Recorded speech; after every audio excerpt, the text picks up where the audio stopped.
Jacob McAllister dropped to his knees in the frozen straw, his hands pressing against the woman's chest. Nothing. No heartbeat. No breath. Ice crystals covered her blue lips. Her fingers were still wrapped around her swollen belly, protecting the baby even in death. "Come on," he growled, pressing harder. "Come on, breathe." Behind him, his youngest daughter's voice cut through the howling wind. "Papa, is she the angel I prayed for?" If you want to see how one desperate prayer changes everything, subscribe now and follow this story to the very end. Drop a comment telling me which city you're watching from. I want to see how far this story travels. Montana Territory, December 1881. Willow Creek Ranch. Jacob McAllister hadn't slept in 3 days. He stood at the frost-covered window, watching snow pile against the fence posts. His coffee had gone cold 2 hours ago. Behind him, the fire crackled low, barely enough heat for the small cabin. 5 bodies lay tangled together under quilts near the hearth. His daughters. All 5 of them sleeping in a pile like puppies because the bedroom was too cold and they were too scared to sleep alone. Lily, 3 years old, sucked her thumb in her sleep. She still called for her mama every morning. Rosie, 5, clutched the rag doll Hannah had made before she died. The stuffing leaked from its seams, but Rosie wouldn't let anyone mend it. Grace, 8, had tear tracks on her cheeks. She'd cried herself to sleep again, asking when Mama was coming home. Sarah, 11, slept with her back to everyone. Even unconscious, she kept her distance. Angry. Always angry now. And Beth, 14 years old, his firstborn. She lay awake watching him with her mother's blue eyes. "Papa." "Go back to sleep, Beth." "I can't." She sat up carefully, not disturbing her sisters. "You're standing at the window again." "Just checking the weather." "You're lying." Jacob turned. His daughter looked at him without accusation. Just truth. She'd gotten that from Hannah, the ability to see through every wall he tried to build. "Storm's coming," he said finally. "Big one." "Is that why you're scared?" "I ain't scared." "Your hands are shaking." Jacob looked down. She was right. He set the cup on the windowsill and crossed his arms, hiding the tremor. "Get some sleep, Beth. Long day tomorrow." "It's always a long day." She pulled her blanket around her shoulders and crossed to him. "Papa, do you think Mama can see us from heaven?" His throat closed up. 8 months. 8 months since the typhoid took Hannah, and every mention of her still hit like a bullet to the chest. "I reckon she can." "Then she knows you don't sleep anymore." Beth's voice dropped. "She knows you gave us the bed, and you're using that old blanket in the barn. She knows you only eat after we're finished." "Beth." "She'd be mad at you, Papa." Jacob knelt beside his daughter. Up close, the resemblance to Hannah was almost unbearable. Same stubborn jaw, same knowing eyes, same way of making him feel like a fool, and loved at the same time. "Your mama would understand." "No, she wouldn't." Beth reached into her nightgown pocket and pulled out a folded paper. "She made me promise Papa, before she died, made me keep this." Jacob's hands trembled as he took the paper. Hannah's handwriting. Shaky from fever, but still hers. "My dearest Beth, your Papa will try to carry everything alone. Don't let him.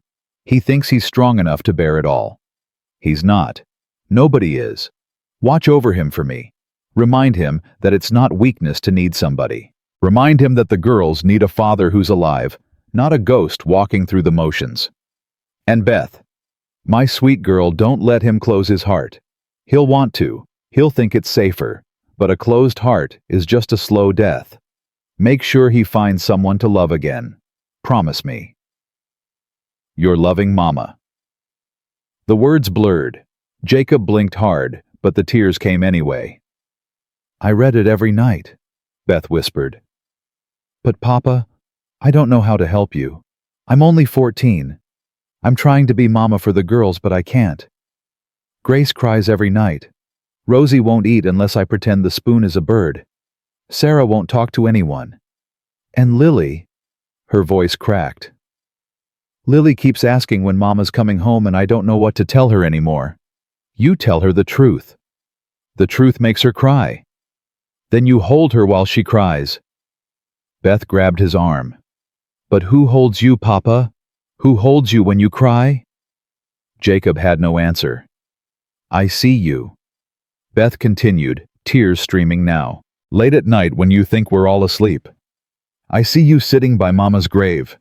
I see you talking to her headstone like she can hear you. I see you disappearing a little more every day. Beth, you look at us sometimes like you're already gone, like you're just waiting to follow her. The words hit him like a physical blow. Because she was right. God help him, she was right. I would never leave you girls. Not on purpose. Beth's small hands gripped his shirt.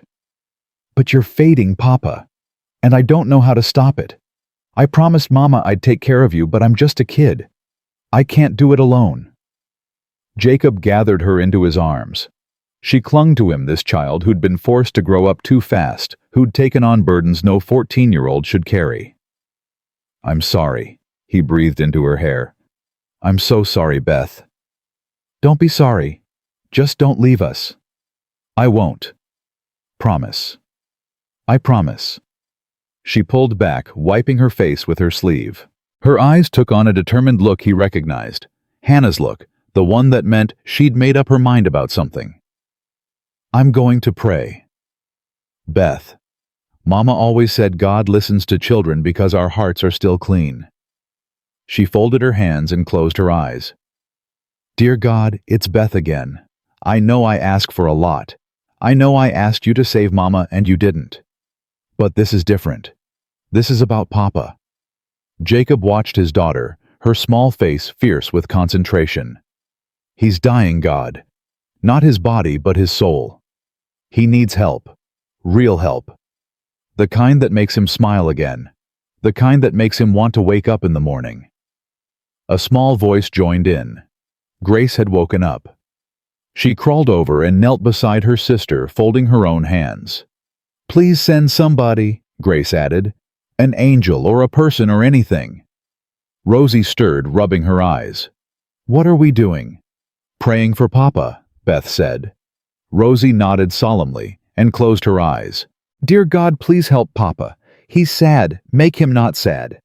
Even Sarah sat up, though she didn't join in. She just watched her 11-year-old face, unreadable. Only Lily stayed asleep, thumb in mouth, oblivious. Amen, Beth finished. She opened her eyes and looked at Jacob. Now we wait. Beth, prayers don't work like, yes they do. Her jaw set with her mother's stubbornness. Mama said faith means believing when there's no reason to. I'm believing, Papa. You should too. One by one the girls lay back down. Grace curled against Rosie. Sarah turned her back again. Beth kept her eyes open, watching him. Go to sleep, Jacob said softly. You first. Beth. Fine. She closed her eyes. But God's listening, Papa. I know He is. Within minutes her breathing evened out. Jacob stayed on his knees beside his daughters. Hannah's letter clutched in his hand. The fire popped and settled. Wind moaned against the walls. It's not weakness to need somebody. He'd spent 38 years proving he needed no one. Survived the war, built this ranch from nothing, buried his wife with his own hands in frozen ground while his daughters watched. But Beth was right. He was disappearing, becoming a ghost in his own life, a dead man walking among the living. He tucked the letter into his pocket and pulled on his coat.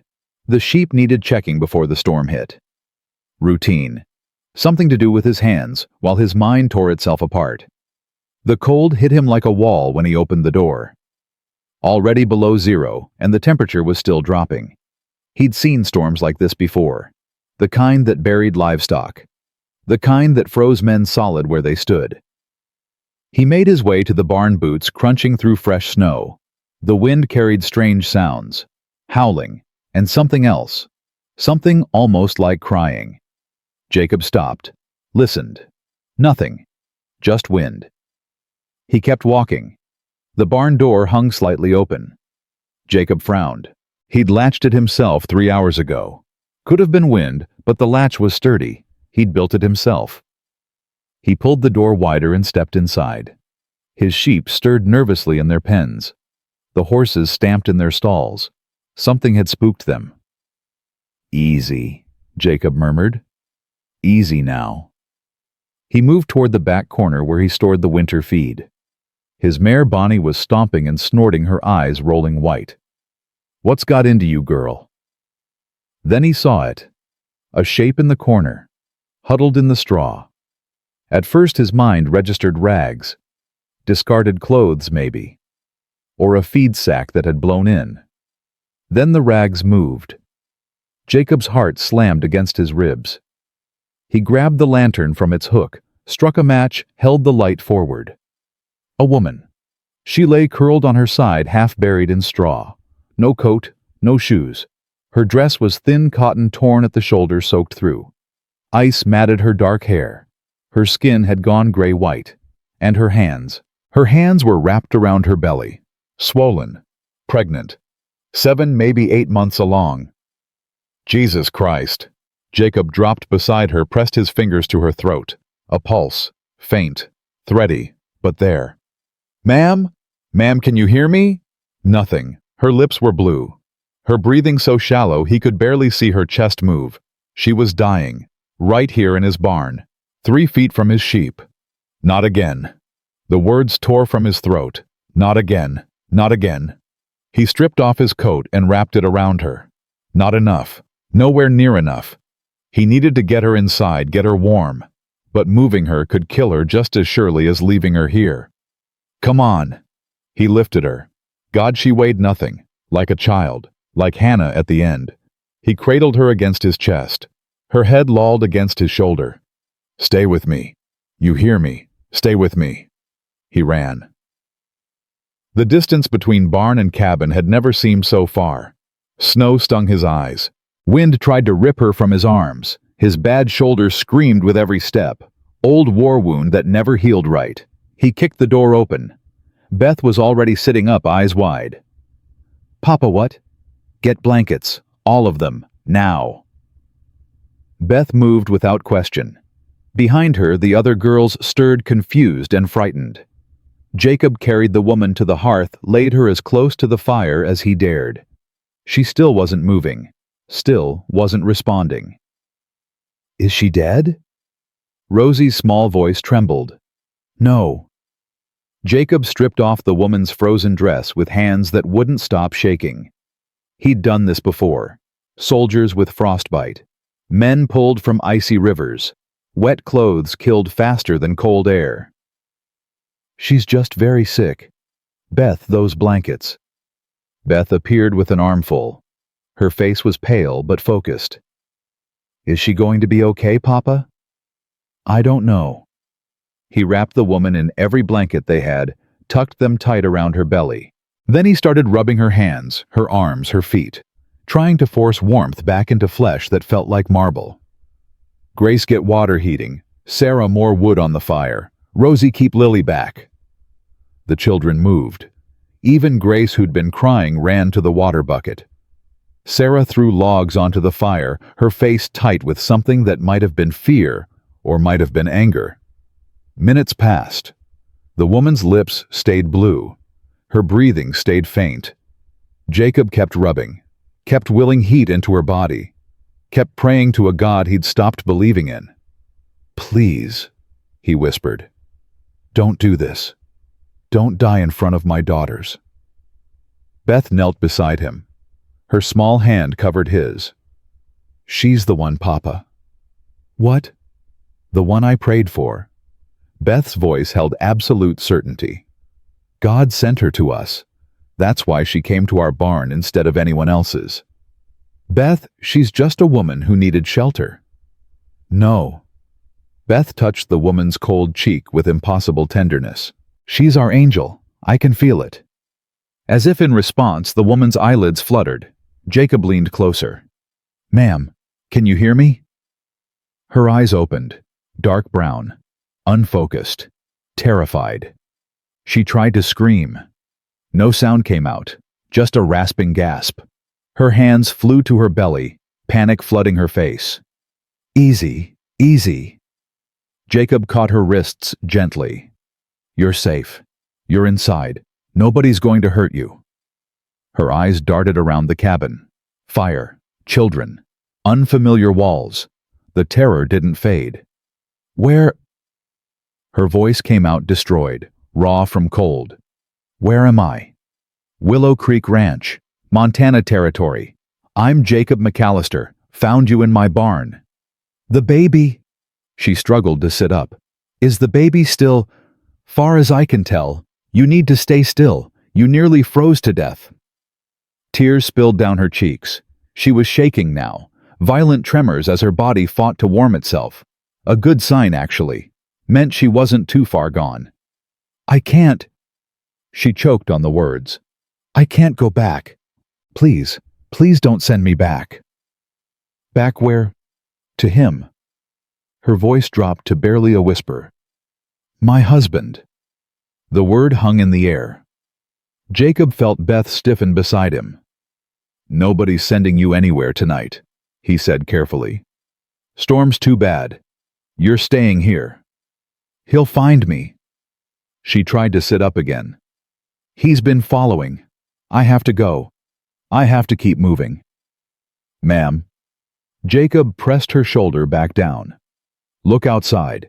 You go out there tonight, you die. That baby dies. Whatever you're running from it ain't catching up in this weather. She stared at him, searching his face for something. Lies, maybe. The kind of sweetness that hides cruelty. Why are you helping me? Jacob didn't have an answer. 24 hours ago, he'd been praying for death. Now he was fighting to keep a stranger alive. Because she needs help, Papa. Beth appeared with a cup of warm water. That's what Mama would want. The woman's eyes found Beth. Something shifted in her expression, the fear softening into something else. You have children. 5 daughters? Jacob helped her sit up enough to sip the water. Beth's the oldest. The others are trying to hide behind the woodpile but ain't doing a great job of it. 4 small faces peeked out. Grace with tear-stained cheeks, Sarah with her arms crossed, Rosie clutching her rag doll, and Lily finally awake, thumb still in her mouth. The woman's tears fell faster now. Different tears. Grief and relief tangled together. I'm sorry, she managed between sips. I didn't mean to intrude. I just saw the barn and I thought, 1 hour, just 1 hour to rest. But then I couldn't get up again. How long were you walking? 4 days. 4. Jacob stared at her. In this cold, without a coat. I had to leave fast. Her jaw tightened. He came home early, caught me packing. I barely got out the door. Your husband did this to you, sent you into the cold like this. He did worse. Her hand touched her cheek, instinctive. Jacob noticed for the first time faded bruising under her jaw, a half-healed cut near her hairline, old scars on her wrists. But I couldn't stay, she continued. Not anymore. Not with the baby coming. He said if it was a girl he'd... She couldn't finish. What's your name? Clara. She hesitated. Clara Whitmore. But please, if anyone comes asking, ain't seen you. Far as anyone knows, this barn's been empty all winter. Her eyes filled again. You don't even know me. Don't need to. He stood suddenly needing distance. This woman Clara, with her bruised face and desperate eyes, she reminded him too much of Hannah in those last days. That same fragile strength. That same determination to survive for someone else's sake. Beth tugged his sleeve. See, Papa? Her voice was barely above a whisper, but fierce with conviction. I told you, God listens. Jacob looked at his daughter, at the stranger by his fire, at his 4 other girls still clustered behind the woodpile watching with wide eyes. Beth took Clara's hand gently. You're safe now. We'll take care of you. Clara's face crumpled. She pulled the girl close, sobbing into her hair. "Thank you, thank you, thank you." Jacob watched them, his daughter holding a stranger, like they'd known each other forever. The other girls creeping closer, their fear fading into curiosity. The wind howled outside, the fire crackled, and somewhere in the darkness, a wolf howled. But inside the cabin, something had shifted, something Jacob couldn't name. He didn't know what tomorrow would bring, didn't know if this woman would live, didn't know if her husband would come, didn't know if any of them would survive the winter. But for the first time in 8 months, Jacob McAllister wasn't praying for death. He was praying for morning. Tia. Morning came slow and gray. Jacob hadn't slept. He'd spent the night feeding the fire, checking on Clara, listening to her shallow breathing, praying it wouldn't stop. The girls had drifted off one by one. Beth had fought sleep the longest, keeping vigil beside Clara, until her eyes couldn't stay open anymore. Now, the cabin smelled of wood smoke and something else. Something Jacob hadn't smelled in months. Hope. He hated himself for thinking it. Clara stirred beneath the blankets. Her eyes opened clearer now than the night before. She looked around the cabin, taking in the sleeping children, the dying fire, the man sitting rigid in the chair by the window. "You stayed up all night?" It wasn't a question. Jacob nodded. "You didn't have to do that." Couldn't sleep anyway. She struggled to sit up. He crossed to help her, his hands gentle despite their roughness. She flinched at his touch, then forced herself still. He noticed, said nothing. "How do you feel?" "Like I got trampled by a horse." She managed a weak smile. "But alive, thanks to you." "Thank Beth. She's the one who prayed." Clara looked at the sleeping girl. Something soft crossed her face. "She's beautiful. They all are. Got their mama's looks. Your wife passed 8 months back." "I'm sorry." "Don't be. You didn't know her." The words came out harsher than he intended. Clara dropped her eyes. Jacob cursed himself silently. "I didn't mean—" "It's fine." She pulled the blankets tighter. "You've been through enough without a stranger dumping her troubles on your doorstep. You ain't trouble. You don't know that yet." He looked at her. Really looked. Beneath the exhaustion and fear there was steel, the kind forged by suffering. He recognized it because he saw it in his own mirror every morning. "Tell me about him," Jacob said quietly. "Your husband." Clara's hands went to her belly. "His name is Marcus Whitmore. Owns the First National Bank in Helena. Respectable man, everyone says. Pillar of the community." Her voice flattened. "Church every Sunday. Donates to the orphanage. Tips his hat to ladies on the street. But behind closed doors, he's something else." She lifted her chin, met his eyes. "First time he hit me was 3 weeks after the wedding. Said I'd embarrassed him at a dinner party. Talked too much. Smiled at the wrong man." Jacob's jaw tightened. "I learned to be quiet, to be invisible, to never give him a reason." She laughed, bitter and broken. "Didn't matter. There was always a reason. The soup was too cold. The house was too dusty. I looked at him wrong. Why didn't you leave before?" "Where would I go?" Her eyes flashed with sudden fire. "I've got no family, no money of my own. Everything belongs to him. The law says so. A wife is property, Mr. McAllister, same as a horse or a plow." Lily whimpered in her sleep. Grace curled closer to her sisters. "When did you find out about the baby?" 2 months ago. I thought—" She stopped, swallowed hard. "I thought maybe it would change things, that he'd be different if he had a child. It didn't. He got worse. Said if it was a girl, he'd give it away. Said no daughter of his would grow up weak like her mother." Her voice cracked. "Last week he came home drunk. Started talking about what he'd do if the baby came out wrong, if it was sickly or simple." "What did he say?" "Said he'd rather drown it than raise a burden. Jacob's hands clenched into fists. That's when I knew I had to run. Not for me, for the baby. Clara touched her belly with trembling fingers. I snuck out when he was passed out. Took what I could carry. Started walking. I didn't know where I was going. I just knew I couldn't stay. 4 days, in this cold. No coat, no food. I found a farmhouse the first night. Begged for shelter. Her voice went hollow. They turned me away. Said they didn't want trouble with Marcus Whitmore. His reach is long, Mr. McAllister. He has friends everywhere, important friends. Not here. You don't understand. He'll come looking. He'll find me eventually, and when he does, let him come. Clara's eyes snapped to his face. What?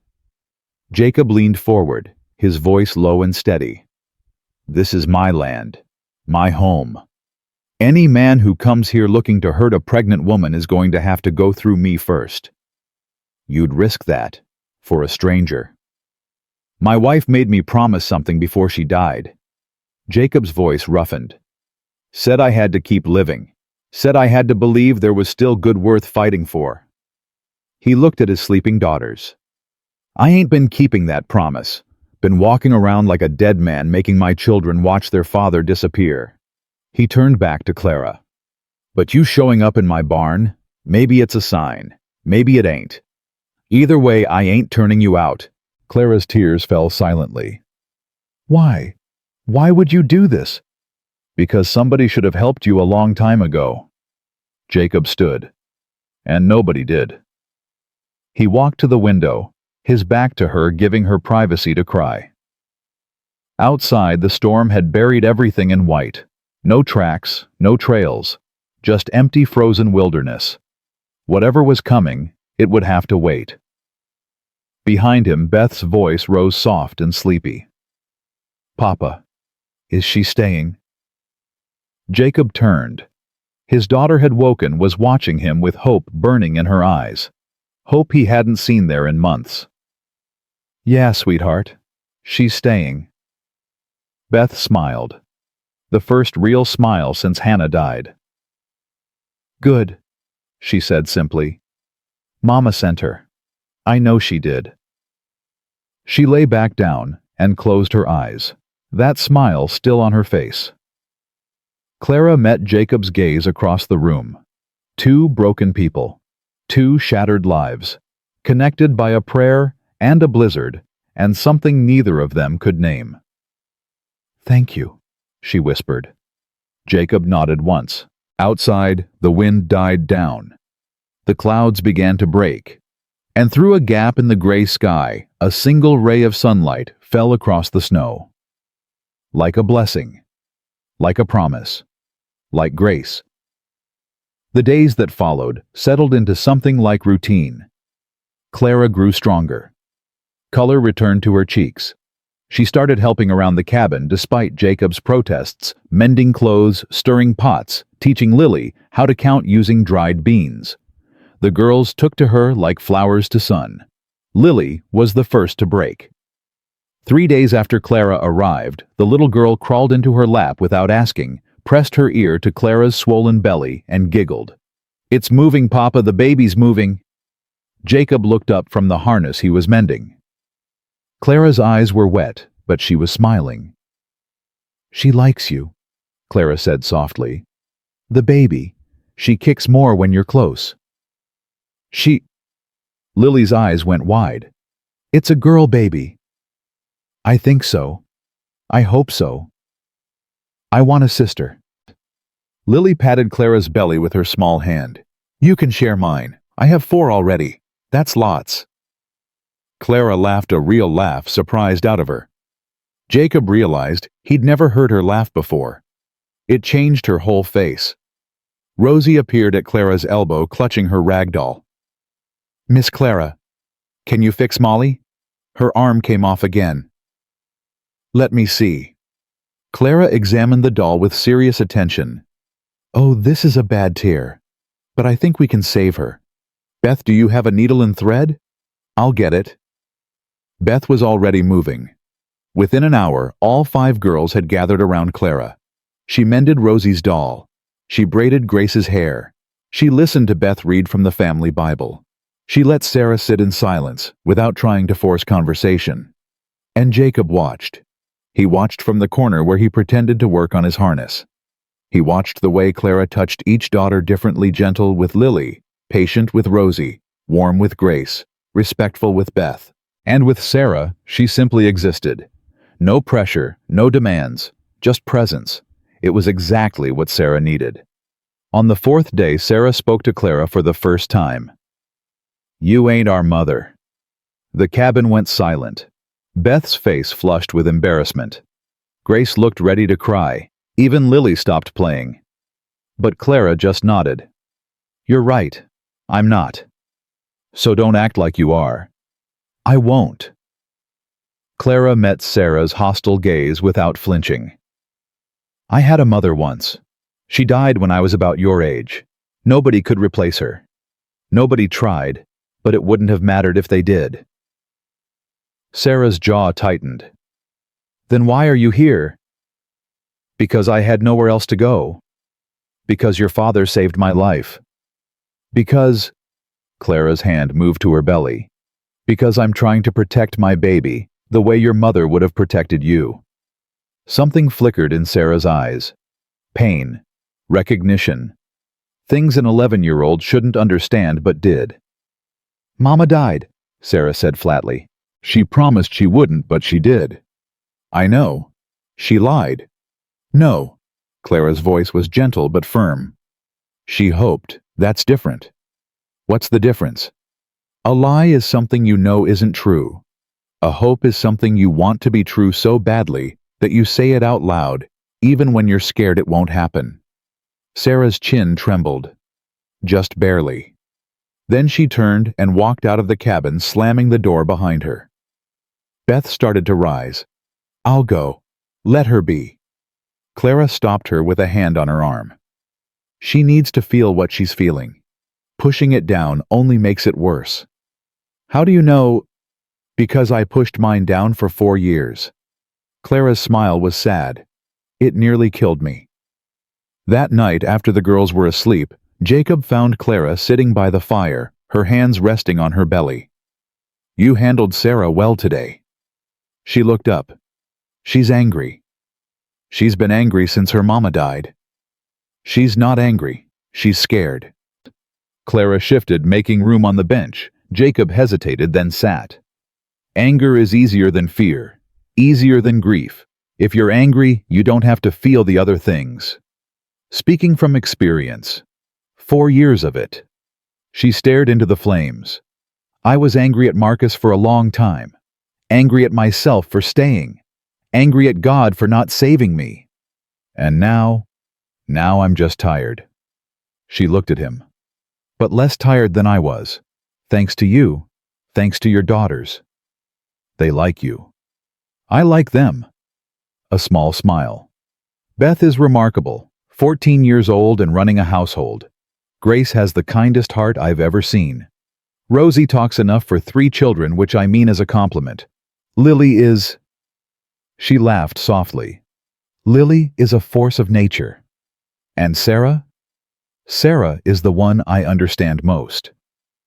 Jacob was quiet for a moment. The fire crackled. Outside, wind whispered against the walls.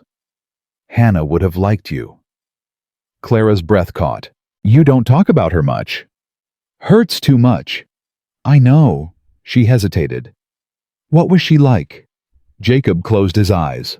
For a long moment he said nothing. Then slowly the words came. "She was stubborn.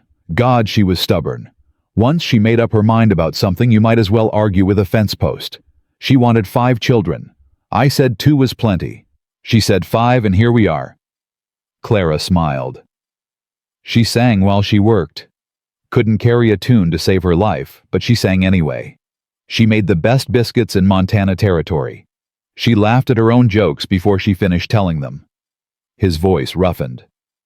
"She loved those girls more than breathing. Every single one of them was a miracle to her." "She sounds wonderful." "She was."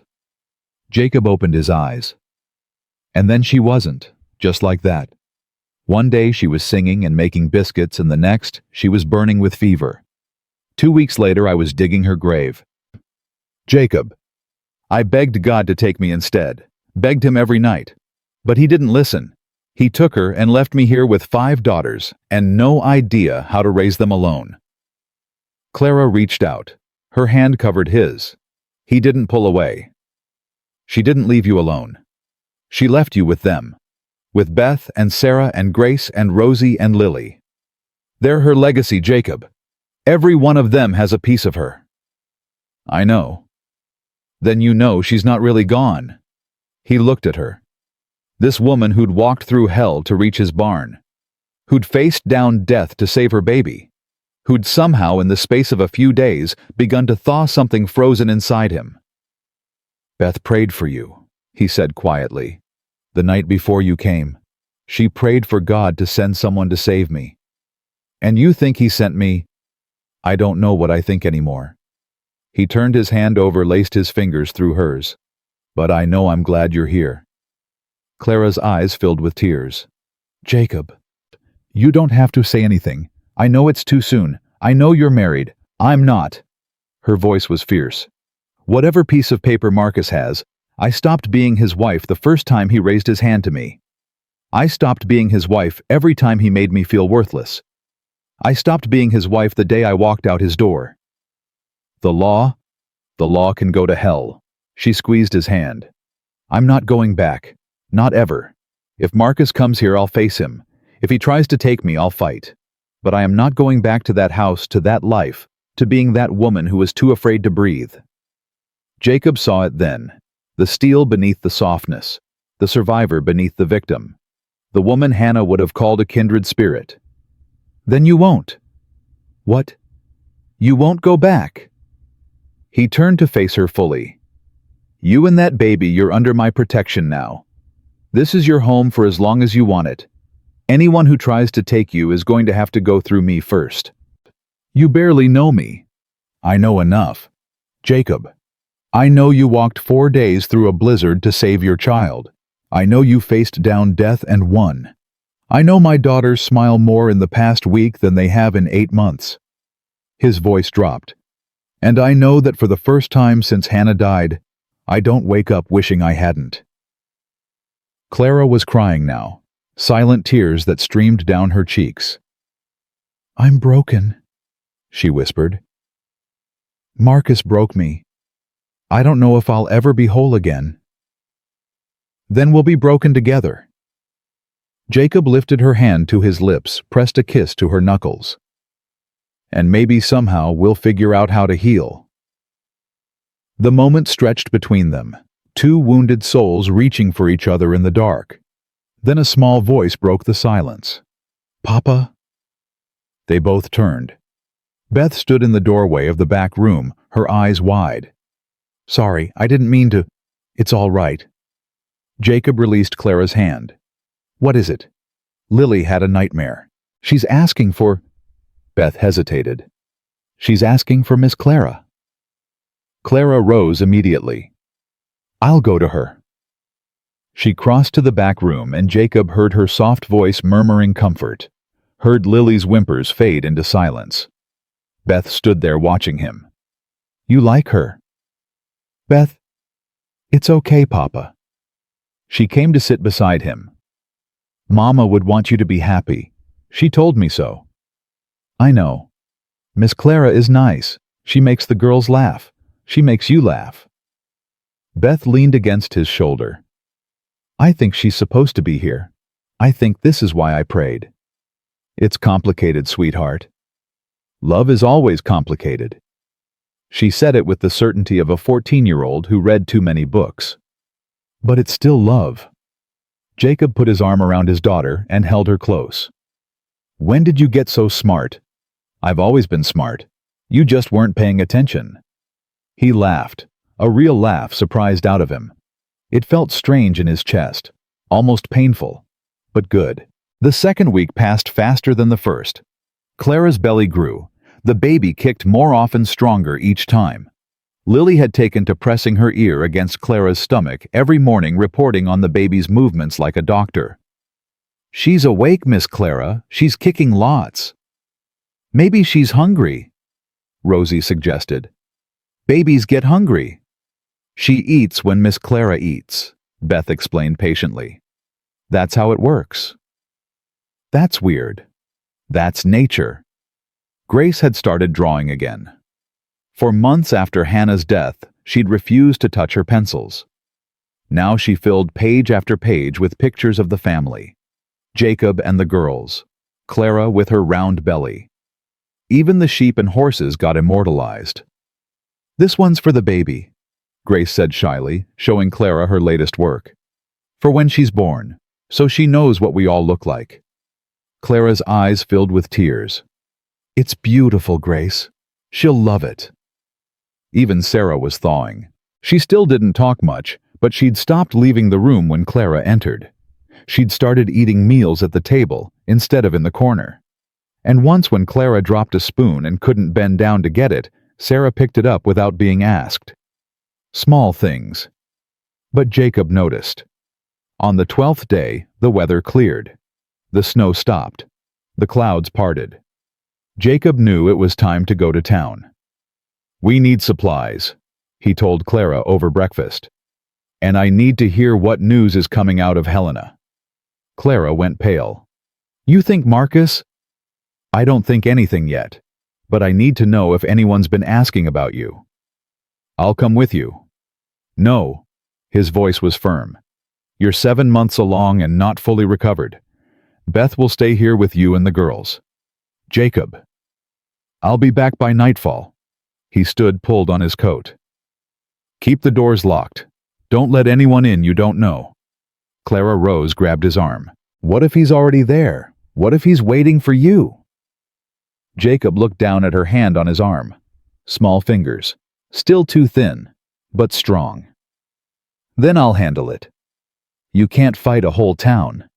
I don't plan to fight anyone. He covered her hand with his. But I need to know what we're dealing with. I can't protect you if I don't know what's coming. I don't want you to get hurt because of me. I won't. Promise me. He hesitated. Because he couldn't promise that. Couldn't promise anything except that he'd try. I'll come back, he said instead. That's what I can promise. I'll come back to you and the girls. She searched his face for a long moment. Then she nodded. I'll hold you to that. The ride to town took 3 hours. Jacob pushed his horse hard, wanting to get there and back before dark. Miller's Creek wasn't much a general store, a saloon, a church, a blacksmith. A few dozen people who kept to themselves and minded their own business. Jacob had always liked that about the place, but today something felt different. He noticed it as soon as he tied up his horse. People were watching him, not openly, but he could feel their eyes. Whispers followed him down the street. He went to the general store first.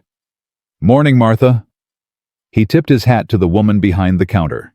Need some flour, salt, and whatever dried beans you've got. Martha Johnson didn't smile back. Usually she had a warm word for everyone. Today she looked nervous. Mr. McAllister, haven't seen you in a while. Been busy. Storm kept us in. Heard about that.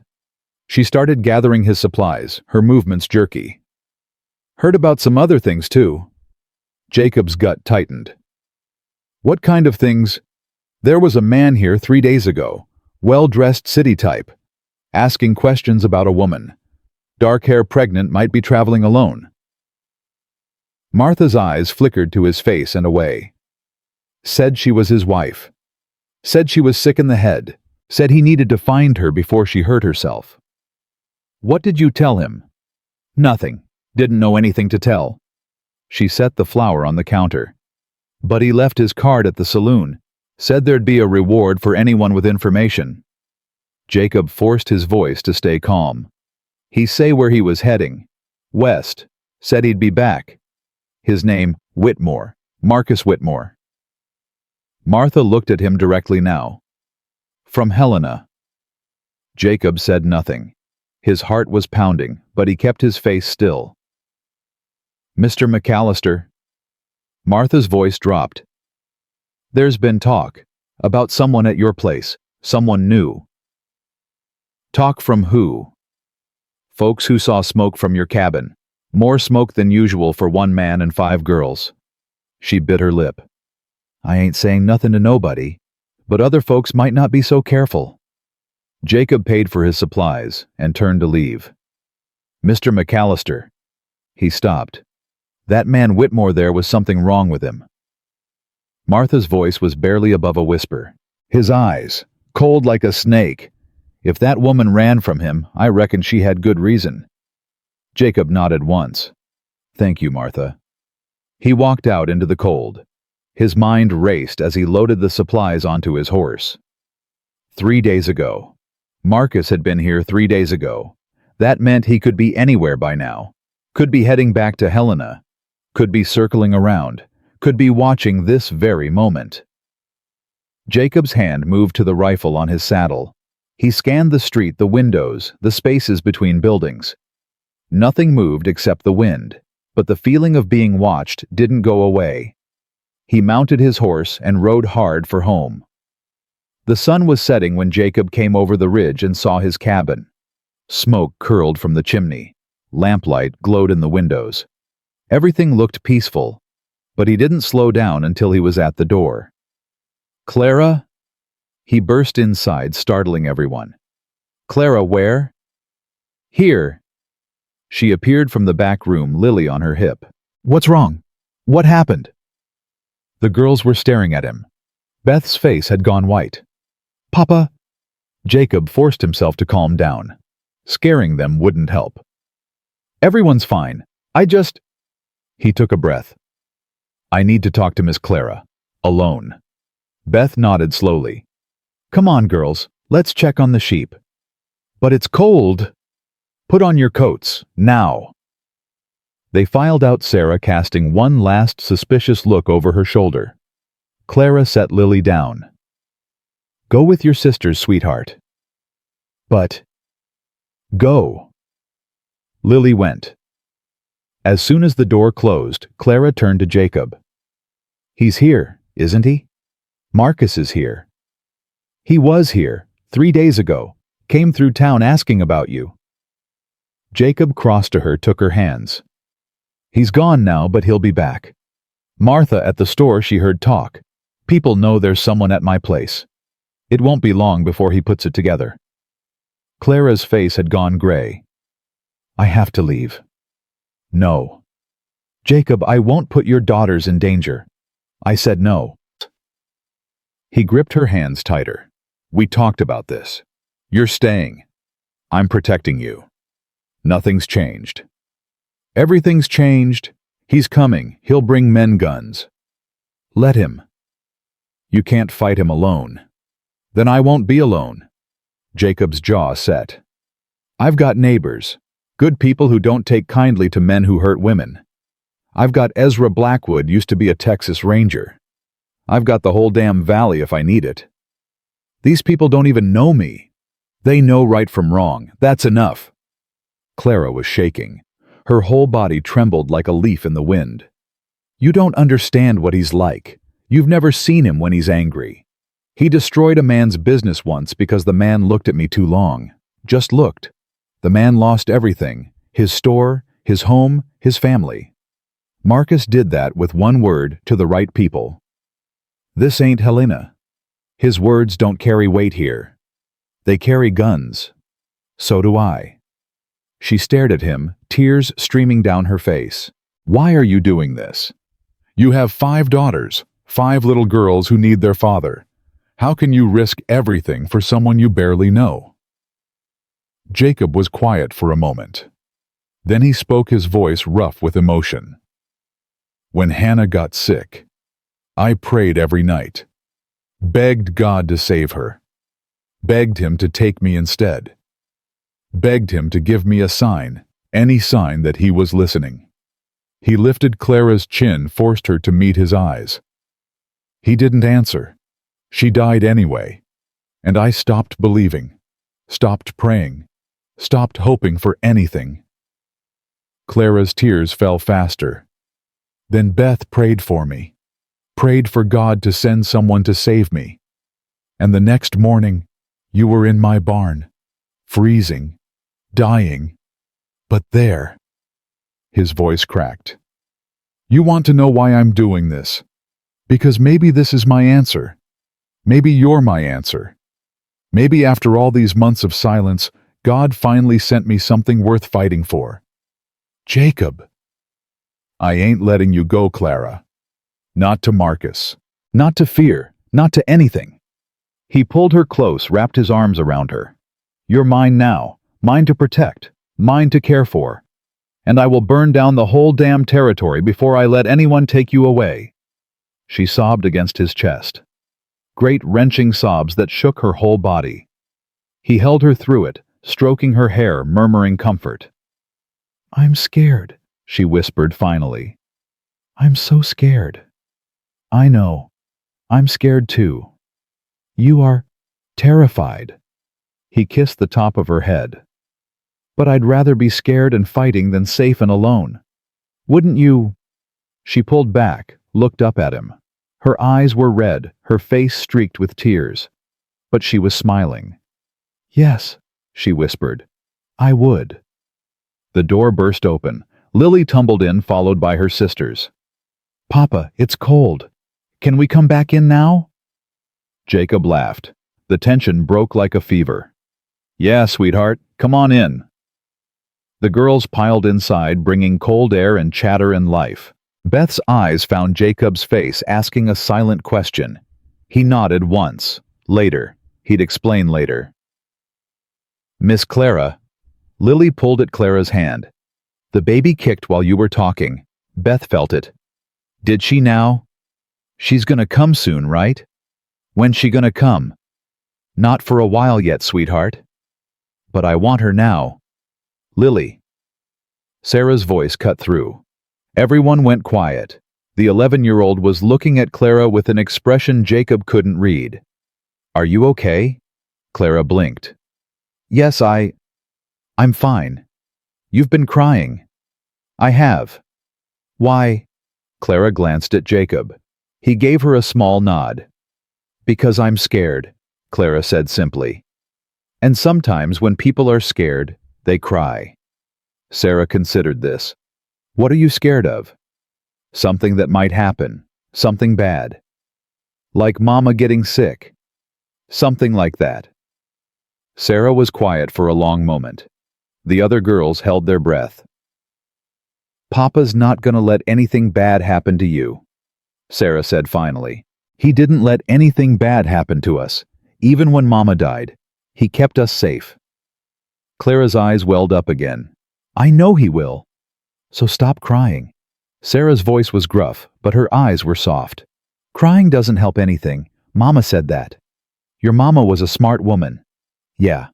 For the first time in months, something like a smile crossed Sarah's face. She was. That night, after the girls were asleep, Jacob sat with Clara by the fire. They didn't speak. They didn't need to. They just sat shoulder to shoulder watching the flames dance. Clara's head drooped against his shoulder. Her breathing slowed. Jacob stayed awake, watching over her, watching over all of them. Outside, the wind picked up. Somewhere in the distance, a wolf howled. But inside the cabin, his family slept.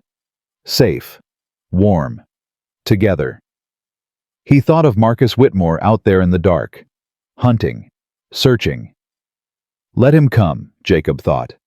Let him bring his money and his men and his cold snake eyes. He'd find something he wasn't expecting. He'd find a man with nothing left to lose and everything to protect. 3 days passed in tense silence. Jacob barely slept. He checked the windows every hour, kept his rifle within arm's reach, jumped at every sound outside the cabin. Clara watched him with worried eyes, but said nothing. The girls felt it too. Even Lily, who usually chattered nonstop, grew quiet. Beth took over more of the household duties, keeping her sisters busy and distracted. Sarah stood guard at the window when Jacob went to tend the sheep. On the 4th morning, Ezra Blackwood rode up to the cabin. Jacob met him on the porch, rifle in hand. "Easy, son." The old man raised both hands. Just me. Ezra. Jacob lowered the weapon. What brings you out this way? Heard some troubling news in town. Ezra dismounted, his weathered face grim. Figured you should know. Come inside. It's cold. Clara looked up when they entered, fear flashing in her eyes. Jacob shook his head slightly. Not yet. Miss. Ezra tipped his hat. You must be the woman causing all the fuss. Clara stiffened. I don't know what you... Relax. I ain't here to make trouble. He settled into a chair by the fire, his old bones creaking. I'm here because trouble's coming whether you want it or not. What did you hear? Jacob asked. Man named Whitmore's been making noise in Helena, hiring men, offering rewards. Word is he's planning to ride out this way with a small army. Clara's hand flew to her belly. How many men? 6, maybe more. Professional types, the kind who ask questions with their fists. When? Soon. Maybe tomorrow. Maybe tonight. Ezra looked at Jacob. You got a plan. Working on one. That ain't reassuring. Best I can do. Jacob ran a hand through his hair. I was hoping to have more time. Time's a luxury when men like Whitmore are involved. Ezra leaned forward. I did some digging, Jacob. This ain't the first time he's come after a wife who ran. Clara went white. What do you mean? 3 women before you. All married to him. All died under mysterious circumstances. Ezra's voice was flat. First one fell down the stairs. Second one drowned in the bath. Third one supposedly shot herself. Oh, God. Clara sank into a chair, her legs giving out. All of them were pregnant when they died. Jacob felt his blood turn to ice. He killed them. That's my guess. Never proved, of course. Whitmore's got powerful friends. Judges, lawyers, politicians. Nobody looked too close at the evidence. Why are you telling us this? Clara's voice was barely a whisper. Because if he takes you back, you're dead. Ezra met her eyes. And that baby with you. He don't want a wife. He wants property. Something he owns. Something that can't leave him. Clara was shaking. Jacob crossed to her, put his hand on her shoulder. He's not taking her. 1 man against 6 ain't good odds. Then I'll find more men. Ezra smiled grimly. Thought you might say that. That's why I'm here. You. I was a Texas Ranger for 20 years, son. Put down men worse than Marcus Whitmore. I ain't too old to do it again. He stood, his joints popping. Besides, I got a personal stake in this. What do you mean? My daughter. Ezra's face hardened.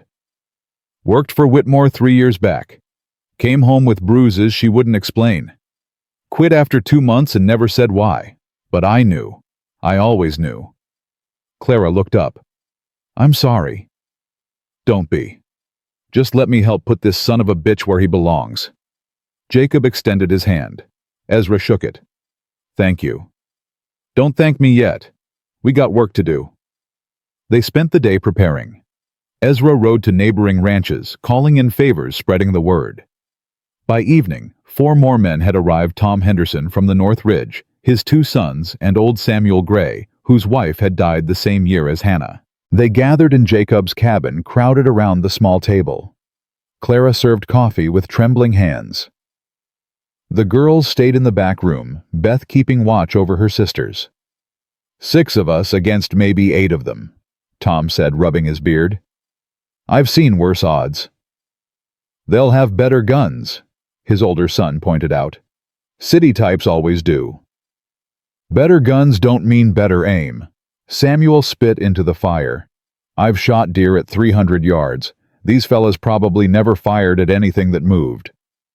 Don't underestimate them. Ezra's voice cut through.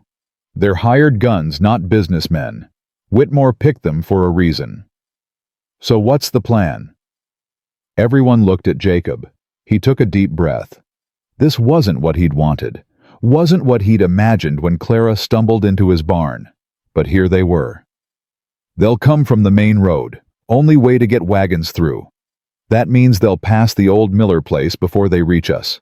Abandoned since last winter, Tom confirmed. We position men there, 2 in the barn, 2 in the house. Let them pass, then close in behind. They'll be caught between us. And the rest, here, with me. Jacob's jaw tightened. They want Clara. They'll have to come to the cabin to get her. When they do, they'll be surrounded. What about the women and children? Samuel asked. There's a root cellar under the cabin, trap door in the back room. It leads to a tunnel that comes out by the creek. Jacob looked at Clara. If things go bad, you take the girls and run. Jacob, promise me. She stared at him for a long moment. Then slowly she nodded. I promise. Good. He turned back to the men. We don't shoot first. Understand, I want to give them the chance to walk away. And if they don't, then we do what we have to. The men dispersed to their positions just before midnight. Tom and his sons took the Miller place.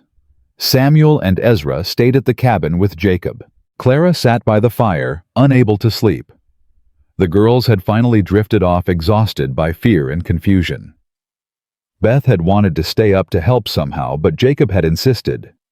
You're 14, sweetheart. This ain't your fight. It's our family. That makes it my fight. Then protect your sisters. That's your job. If I tell you to run, you run. You take them to the cellar, and you don't stop until you reach safety. Can you do that? Beth's eyes had filled with tears, but she'd nodded. Now she slept with her sisters, one arm around Lily, the other reaching toward Sarah. Jacob stood at the window watching the dark. You should rest. Clara's voice was soft. Can't. You'll need your strength. I'll be fine. He didn't turn around. You're the one who should be resting. That baby's coming soon. Not that soon. How do you know? Women know these things. He finally looked at her. She was pale in the firelight, her hands folded over her belly. Even now, even terrified, she was beautiful.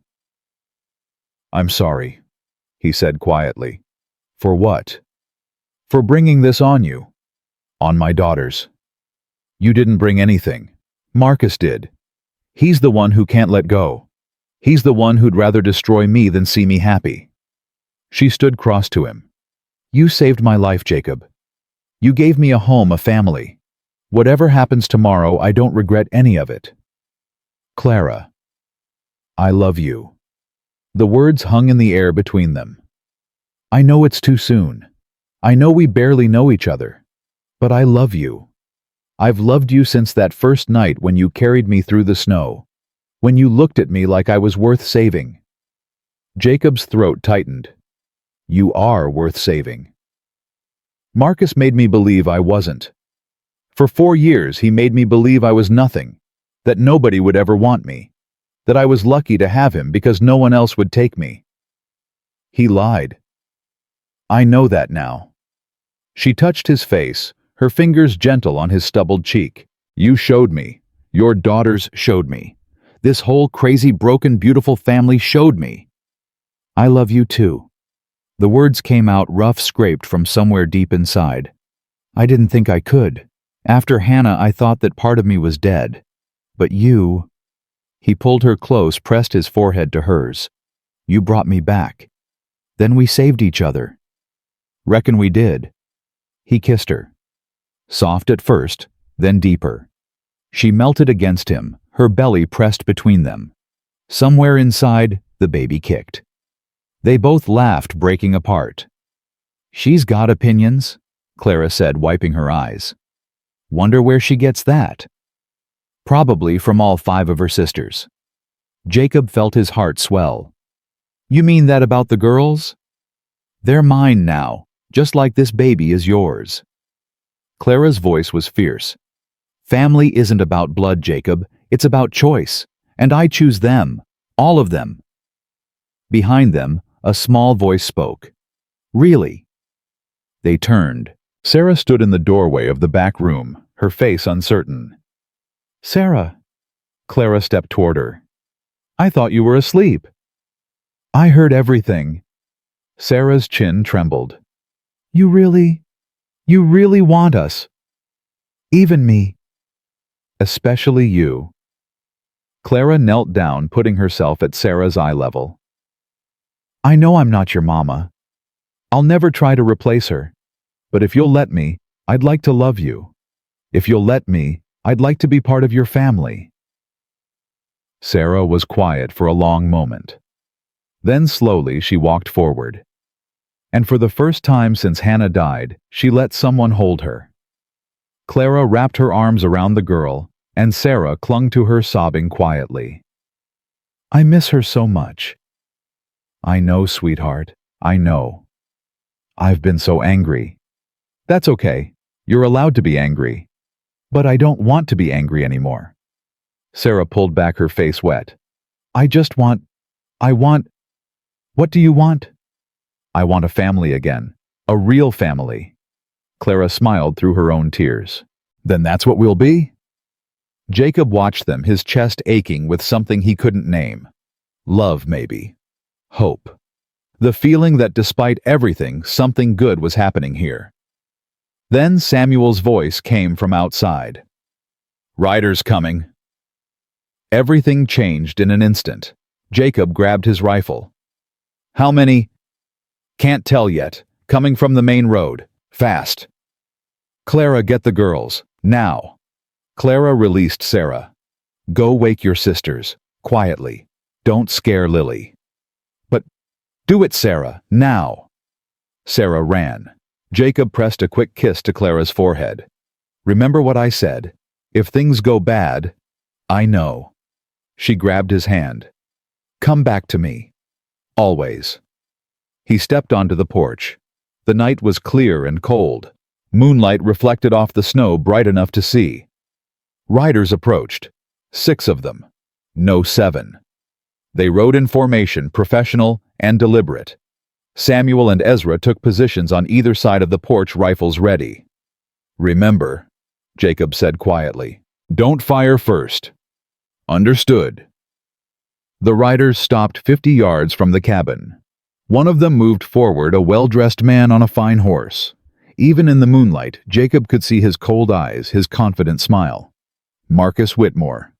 Mr. McAllister, I presume? Jacob's grip tightened on his rifle. You're on my land. So I am.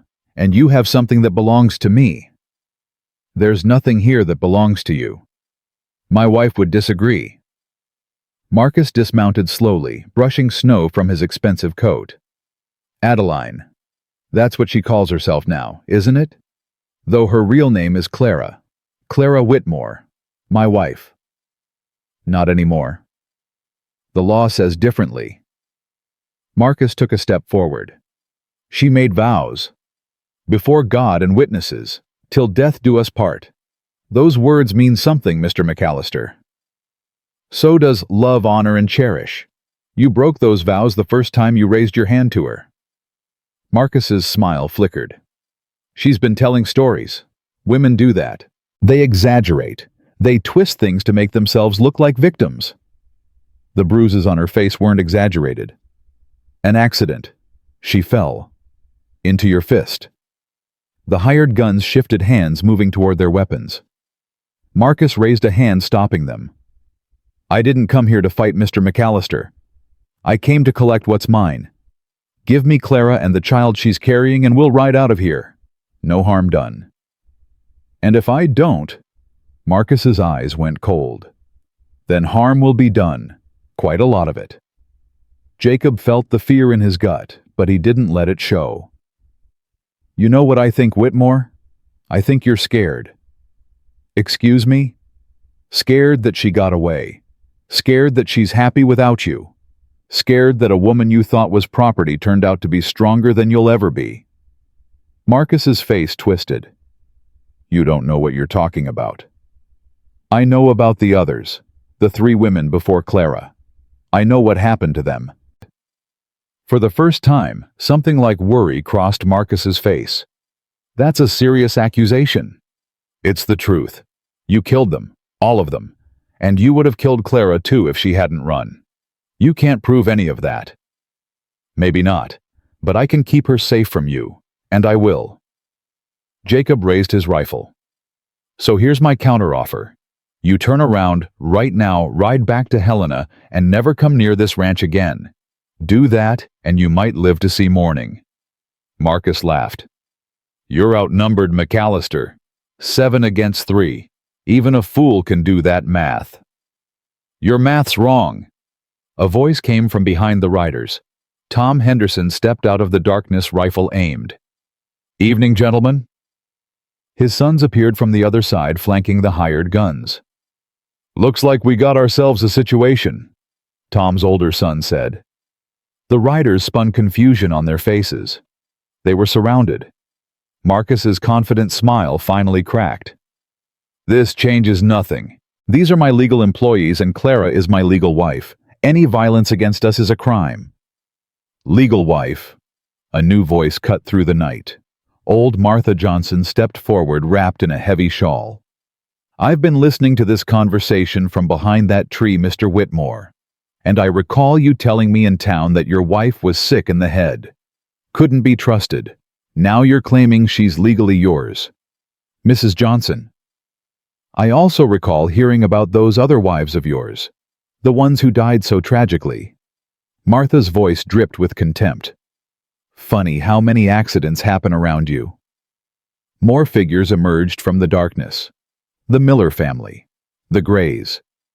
People Jacob hadn't even asked. People who'd come anyway.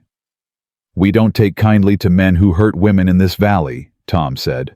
Never have, never will. This is mob justice. No. Ezra stepped forward, his old face hard as granite. This is protection. Something you clearly don't understand. Marcus looked around at the faces surrounding him. Ranchers, farmers, ordinary people. But their eyes held something dangerous, a cold determination that money couldn't buy and fear couldn't break. You're making a mistake, Marcus said, his voice losing its smoothness. I have connections, powerful connections. I'll have every one of you arrested. For what? Jacob lowered his rifle but didn't release it. Defending a pregnant woman from an armed invasion. Go ahead, make that case to a judge, see how it plays. One of the hired guns spoke up. Mr. Whitmore, maybe we should... Shut up. But sir, this wasn't what we signed up for. You said it would be easy, one man and some kids. I said shut up. The hired gun shook his head. Not worth dying over some woman. I'm out. He turned his horse. Another one followed, then a third. Within seconds, Marcus was left with only 2 men, both of them looking nervous. Cowards! Marcus's voice cracked. I'll have you all blacklisted. You'll never work again. Nobody listened. The hired guns rode off into the night without looking back. Marcus stood alone, his 2 remaining men fidgeting on their horses. It's over, Whitmore. Jacob's voice was calm. You've got nothing, no army, no leverage, just a lot of witnesses to your threats. This isn't over. Yeah, it is. Jacob took a step forward.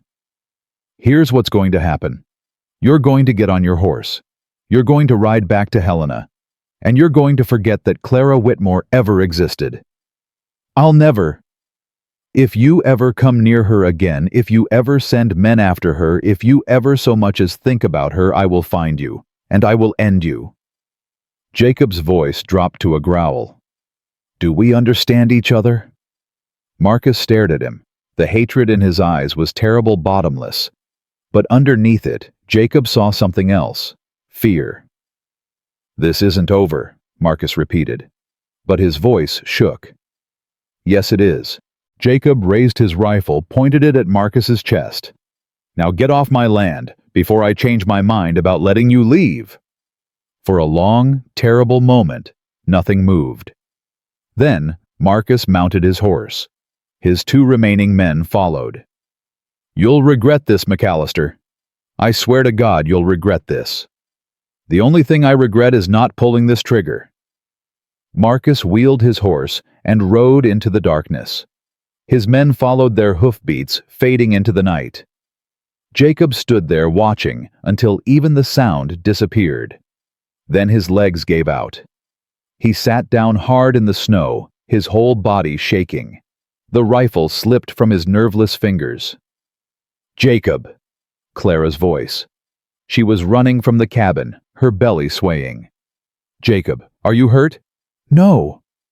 He caught her before she could fall. "I'm fine. I know." She was crying, laughing both at once. "I know." The neighbors gathered around, slapping Jacob on the back, congratulating him. But he barely heard them. All he could see was Clara's face. All he could feel was her arms around him. "It's over," she whispered. "It's really over." "Not yet." Jacob pulled back, looked toward the cabin. "There's still one thing I need to do." "What?" He took her hand and walked to the porch where 5 small faces watched from the window. "Girls," he called, "come out here." They filed out one by one. Beth first, then Sarah, then Grace, and Rosie. Lily came last, clutching her blanket. "Is the bad man gone, Papa?" Lily asked. "He's gone, sweetheart." "Is he coming back?" "No." Jacob knelt down so he was at eye level with his daughters, all 5 of them watching him with their mother's eyes. "He's never coming back. We're safe now. All of us." "Including Miss Clara?" Grace asked. "Including Miss Clara." Jacob looked up at the woman standing beside him. "In fact, I was hoping Miss Clara might want to stay. Permanently." Clara's breath caught. "Jacob, what are you?" "I know we haven't known each other long. I know there's still a lot we don't know about each other. But I know I love you. I know my daughters love you. And I know I want to spend the rest of my life proving that you made the right choice when you stumbled into my barn." He reached into his pocket and pulled out something small. A ring. Simple gold worn smooth by years of wear. This was Hannah's. She told me once if anything ever happened to her, she wanted me to find someone else to wear it. Someone who would love our girls as much as she did. Clara was crying openly now. "Clara Whitmore, or whatever name you want to take, will you marry me?" The girls held their breath. Clara looked at the ring, then at Jacob, then at the 5 faces watching her with desperate hope. "Yes," she whispered. "Yes, 1,000 times, yes." Lily cheered. Grace clapped. Even Sarah was smiling. Beth stepped forward and hugged Clara fiercely. "I knew it," she said. "I knew God would answer my prayer." "He did more than that," Clara said, holding her tight. "He gave me a family." Above them the clouds parted. Moonlight spilled across the snow, turning the world silver. And somewhere Jacob was sure Hannah was smiling. 2 weeks passed like water through fingers. The snow began to melt. The days grew longer. And Clara's belly grew bigger with each passing hour. Jacob watched her, constantly worried about every wince, every groan, every hand pressed to her lower back. She caught him staring more than once. "I'm fine, Jacob." "You're huge." "Thank you for that lovely observation." "I didn't mean—" "I know what you meant." She smiled, patting his cheek. "Stop worrying. Women have been having babies since the beginning of time. Women have been dying having babies since the beginning of time, too." The words came out before he could stop them. Clara's smile faded. "Jacob, I'm sorry. I shouldn't have said that." "No, you shouldn't have." But her voice was gentle. "But I understand why you did." She took his hand, pressed it to her belly. The baby kicked against his palm. "Feel that she's strong. She's ready. And so am I." "How do you know it's a girl?" "I just know." Clara's eyes softened.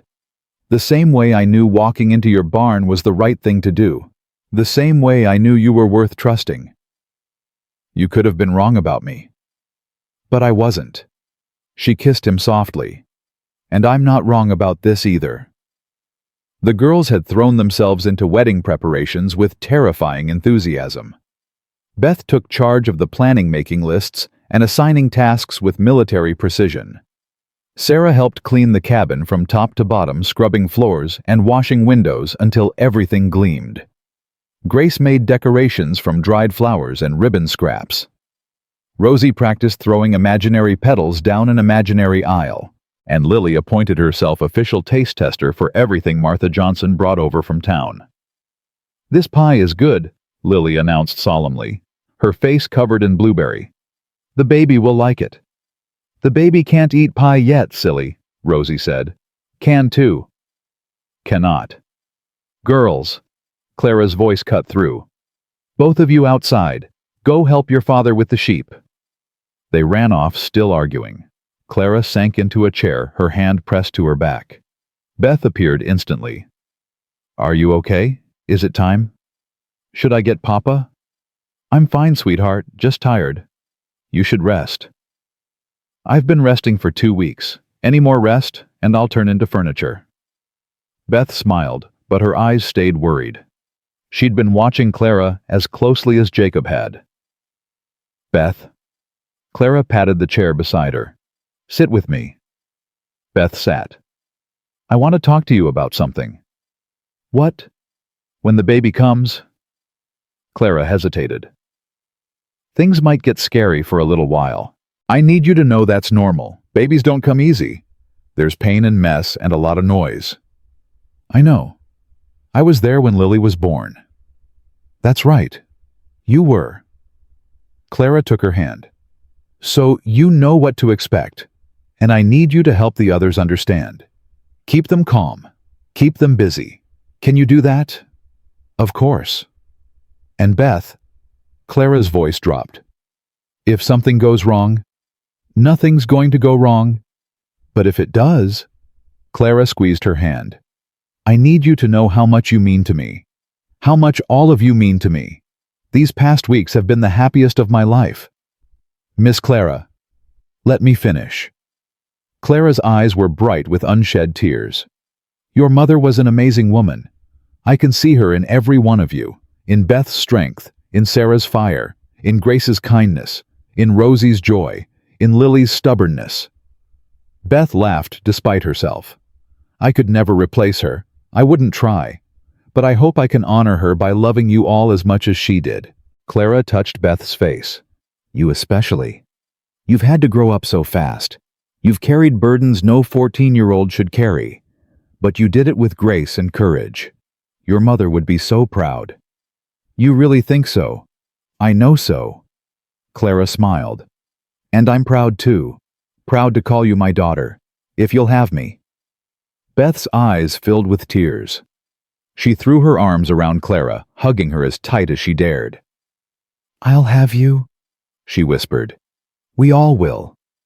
They held each other for a long moment. Two women, one barely more than a girl, bound together by something stronger than blood. Then Clara gasped. "Miss Clara, I'm fine." But her face had gone pale. "Just, the baby kicked. Hard." Beth pulled back her eyes, searching Clara's face. "Are you sure that's all it was?" "I'm sure." Clara forced a smile. "Go check on your sisters. Make sure Lily hasn't eaten all the pie." Beth went, but she looked back twice before closing the door. Clara waited until she was alone. Then she pressed both hands to her belly and breathed through the pain. Not yet, she thought. Please, not yet. Just a few more days. But the baby had other plans. It happened 3 nights later. Clara woke in the darkness, her nightgown soaked. For a moment, she didn't understand. Then another pain hit sharp and deep, and she knew. Jacob. He was awake instantly. What is it? What's wrong? The baby. She gripped his arm. The baby's coming. Now, but it's too early. You said, I know what I said. Another contraction stole her breath. The baby has different ideas. Jacob leaped out of bed, nearly tripping over his own feet. Beth! Beth, wake up! Beth appeared in the doorway within seconds, already alert. Is it time? It's time. Clara struggled to sit up. Get water boiling, all of it. And clean cloths, as many as you can find. What about the doctor? There's no time. Jacob pulled on his boots, his hands shaking. The nearest doctor is 6 miles away. The baby will be here before he could get halfway. Then what do? We do it ourselves. Clara's voice was strained but steady. Beth, you've seen a birth before. I need you to help me. I was 7 years old. You remember enough. I'll talk you through the rest. Another contraction hit. Clara gritted her teeth. Go, now. We don't have much time. The next hours blurred into a haze of pain and fear and desperate hope. Jacob found himself useless. This was women's work, and he knew nothing about it. He paced the main room like a caged animal, while Beth and Martha Johnson, summoned by Sarah who'd run the mile to her house in her nightgown, worked in the back room. Clara's screams tore through the cabin. Each one felt like a knife in Jacob's chest. Papa? Grace tugged at his sleeve. Is Miss Clara going to die? No.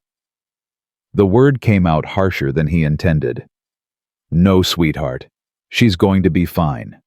She sounds like she's hurting. Having babies hurts, but it's a good hurt. It means the baby's coming. I don't like it. Neither do I. Sarah stood at the window, arms crossed, face tight. She hadn't said a word since Clara's labor started. Jacob recognized that look, the same look she'd worn when Hannah was dying. Terror disguised as anger. Sarah. She didn't turn. Sarah, look at me. Slowly she turned. Her eyes were dry, but her chin trembled. She's going to be okay, Jacob said. Clara's strong. The baby's strong. They're both going to be okay. You don't know that. No. I don't. He crossed to her, put his hand on her shoulder. But I believe it. And right now believing is all we can do. I prayed for Mama. Believed she'd get better. She didn't. I know. What if it happens again? Sarah's voice cracked. What if Clara dies too? What if we lose everyone who loves us? Jacob pulled her into his arms. She resisted for a moment, then collapsed against him, sobbing. I can't do it again, Papa. I can't. You won't have to. You can't promise that. No. He stroked her hair. But I can promise that whatever happens, you won't face it alone. We're a family, Sarah. We stick together, no matter what. Rosie appeared, clutching Lily's hand. Both of them had tears on their faces. We're scared, Papa. Jacob opened his arms wider. Come here, all of you. They gathered around him, Sarah and Grace and Rosie and Lily. 4 small bodies pressed against his, seeking comfort he wasn't sure he could give. But he held them anyway, because that's what fathers did. From the back room, Clara screamed again. Longer this time, more desperate. Then silence. Jacob's heart stopped. The silence stretched. 1 second, 2, an eternity. Then a different sound broke through. Crying. High and thin and furious. A baby's cry. Oh, thank God! Jacob's legs gave out. He sat down hard on the floor, his daughters still clinging to him. The back room door opened. Beth appeared, her face exhausted but radiant. It's a girl, she said. A healthy baby girl. Jacob couldn't speak. His throat had closed completely. Can we see her? Grace asked. In a minute. Mrs. Johnson is cleaning her up. Is Miss Clara okay? Sarah's voice was small. Beth smiled. She's perfect, tired but perfect. She wants to see all of you. The girls rushed past her into the back room. Jacob stayed on the floor, unable to move. Beth knelt beside him. Papa, are you okay? I thought... He couldn't finish. I know. She took his hand. But she's fine. They're both fine. You can breathe now. Jacob let out a shaky laugh. When did you get so grown up? I've always been grown up. You just weren't paying attention. Someone else said that to me recently. Must be true then. Beth pulled him to his feet. Come on. Come meet your daughter. They found Clara propped up against pillows, the baby nestled in her arms. She looked exhausted, pale and sweaty, her hair plastered to her face. But her eyes were bright, shining, alive. The girls surrounded the bed, peering at the tiny bundle. "She's so small," Lily whispered. "She's beautiful," Grace said. "She looks like a raisin," Rosie observed. "Rosie." Beth swatted her arm. "What, she does?" Clara laughed weakly. "She does a little, but she'll grow into her face." Jacob moved to the bedside. Clara looked up at him, tears streaming down her cheeks. "We did it. You did it." He kissed her forehead. "I just paced and worried." "That counts?" He looked at the baby, at his daughter. Her face was scrunched and red, her fists waving in the air. She had Clara's dark hair and a stubborn set to her jaw that reminded him of Hannah. "She's perfect. She needs a name." Clara shifted the baby so Jacob could hold her. "We never decided on one." Jacob cradled the tiny body against his chest. She weighed nothing, less than nothing. But holding her felt like holding the whole world. "Hope," he said softly. "Her name is Hope." Clara's eyes filled with fresh tears. "That's perfect." "Hope McAllister." Beth tested the name. "I like it." "Me too," Grace added. Even Sarah nodded approval. "Hope." Lily reached up to touch the baby's hand. "Hi, Hope. I'm Lily. I'm your sister." Hope grabbed Lily's finger and held on tight. "She likes me." Lily's face lit up. "Papa, she likes me." "Of course she does." Jacob smiled. "Your family." The word hung in the air. Family. This strange, beautiful, broken, perfect family. Clara reached for his hand. "Thank you." "For what?" "For everything. For saving me. For loving me. For giving her a home." She looked around at the girls, at the small cabin, at the life they'd built from nothing. "For giving us all a home." Jacob kissed her hand. "Thank you for letting me." Outside, the sun was rising. Light streamed through the windows, painting everything gold. A new day, a new life, a new beginning. The wedding happened 3 weeks later. Reverend Hayes came from Miller's Creek, a kind-faced man who'd baptized all 5 of Jacob's daughters. He performed the ceremony in the cabin's main room, surrounded by neighbors and friends. Clara wore a blue dress that Martha Johnson had made from fabric traded for 3 chickens. Her hair was pinned up with wildflowers Grace had insisted. Hope slept in a cradle by the fire, occasionally making soft sounds that made everyone smile. The girls stood in a line beside their father. Beth in her mother's old Sunday dress. Sarah in a new one she'd sewn herself. Grace with flowers in her hair. Rosie practically vibrating with excitement. And Lily clutching her rag doll and trying very hard not to fidget. "Dearly beloved," Reverend Hayes began, "we are gathered here today to join this man and this woman in holy matrimony." Jacob barely heard the words. He was too busy looking at Clara. At this woman who'd stumbled into his barn half dead and somehow brought his whole family back to life. "Do you, Jacob McAllister, take this woman to be your lawfully wedded wife, to have and to hold from this day forward, for better, for worse, for richer, for poorer, in sickness and in health, until death do you part?" "I do." "And do you, Clara Whitmore, take this man to be your lawfully wedded husband?" Clara's eyes met Jacob's. In them, he saw everything, the pain she'd survived, the fear she'd conquered, the love she'd found against all odds. "I do." "Then by the power vested in me, I now pronounce you husband and wife." Reverend Hayes smiled. "You may kiss the bride." Jacob pulled Clara close and kissed her. The room erupted in cheers. "Finally!" Lily shouted. "Does this mean she's our mama now?" Everyone laughed. "Yes, sweetheart." Jacob lifted his youngest daughter into his arms. "She's your mama now." "About time." Sarah's voice cut through, but she was smiling. Actually smiling. "Can we eat cake?" "Sarah," Beth protested. "What, I'm hungry." "We can eat cake," Clara said, laughing. "We can eat all the cake we want." The celebration lasted well into the evening. People ate and drank and danced. Stories were told. Tears were shed.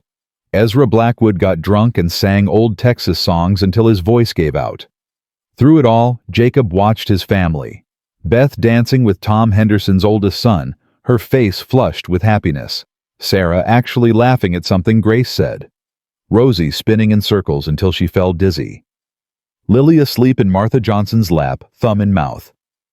And Clara, his wife, holding their baby daughter while neighbors gathered around to admire. Hannah would have loved this, he thought. Would have loved Clara. Would have loved seeing the girls so happy.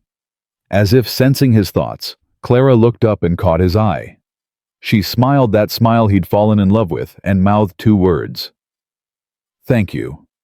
Jacob smiled back and mouthed 2 words of his own. "Thank you." Later that night, after the guests had gone and the girls were asleep, Jacob and Clara sat on the porch. Hope nestled between them in a bundle of blankets. "So," Clara said, "we're married." "We are." "How does it feel?" "Like coming home." He put his arm around her. "After a very long journey." "I know what you mean." She leaned against his shoulder. "I spent 4 years trapped in a nightmare. Now I'm here with you with the girls, and it feels like—" She searched for the word. "Like waking up." "You are awake." "I know. That's the miracle." She looked up at the stars. "A month ago I was dying in a blizzard, convinced I'd never see another sunrise. Now I have a husband, 6 daughters, a home." 6 daughters. Beth, Sarah, Grace, Rosie, Lily, and Hope. Clara counted on her fingers. "That's 6, unless you're planning on giving some of them away." Jacob laughed. "Not a chance." "Then 6 daughters, all mine." Her voice softened. "I never thought I'd have any." Marcus didn't want children. Marcus wanted heirs. That's different. Clara's jaw tightened. He wanted sons, extensions of himself. He made it very clear that daughters were worthless. He was wrong. "I know that now." She looked at him. "But for a long time I believed him. I believed everything he told me, that I was worthless, that nobody would ever want me, that I was lucky to have him because I'd never do better." "Clara, let me finish." She took a breath. "I believed those things because I'd never known anything different. My parents died when I was young. I grew up in an orphanage where they taught us that girls were meant to be obedient, to serve, to submit. When Marcus came along offering marriage and security, I thought I'd been saved. You were a child. I was 17, old enough to know better." She shook her head. "But I didn't. And by the time I did, it was too late. I was trapped. You got out. Because of you." She turned to face him. "You showed me what love is supposed to look like. Patient, kind, gentle. You never raised your hand, never raised your voice. You asked instead of demanded. You listened instead of lectured. That's just basic decency. Not to me. Not after Marcus." Clara's eyes glistened. "You have no idea how much your basic decency meant. Every time you helped me sit down. Every time you brought me food without being asked. Every time you touched me gently instead of roughly." Jacob felt something twist in his chest. "I'm sorry." "For what?" "For what you went through. For the fact that kindness feels like a miracle to you." He cupped her face in his hands. "You deserve so much more than basic decency, Clara. You deserve everything." "I have everything." She covered his hands with hers. "Right here, right now. This is everything I ever wanted." He kissed her, soft and slow and full of promise. Hope stirred between them, making a small sound of protest. They both laughed. "She has opinions," Clara said. "Wonder where she gets that." "Probably from her father. Me, I'm the reasonable one. You stood down 7 armed men for a woman you'd known 2 weeks. That was different. How? That was love. Jacob grinned. Love makes people unreasonable. Clara shook her head, but she was smiling. You're impossible. You married impossible. Don't remind me. They sat in comfortable silence, watching the stars. Hope slept peacefully between them. Inside, the girls dreamed their dreams. Jacob, do you think Hannah knows about us? Jacob was quiet for a moment. Then he nodded. I think she knows. I think she's happy. How can you be sure? Because that's who she was. He looked up at the sky. She never wanted me to be alone, never wanted the girls to grow up without a mother. She made Beth promise to make sure I found someone else. Beth told me. Of course she did. Jacob smiled. Hannah picked you, Clara. I really believe that. She saw you lost and hurting, and she guided you to us. You think she sent the blizzard? I think she sent you through it, because she knew you were strong enough to survive. And she knew we needed you as much as you needed us. Clara's tears fell silently.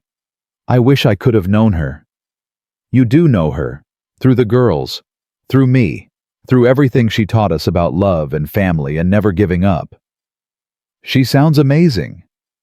She was. And so are you. Jacob pulled her close. Two amazing women. I must be the luckiest man alive. Luck had nothing to do with it. Then what? Clara smiled through her tears. Grace. The word hung in the air between them. Perfect. Complete. Above them, a shooting star streaked across the sky, like a blessing, like a promise. Like Hannah saying goodbye and hello and I love you all at once. Jacob held his wife, his daughter, his hope.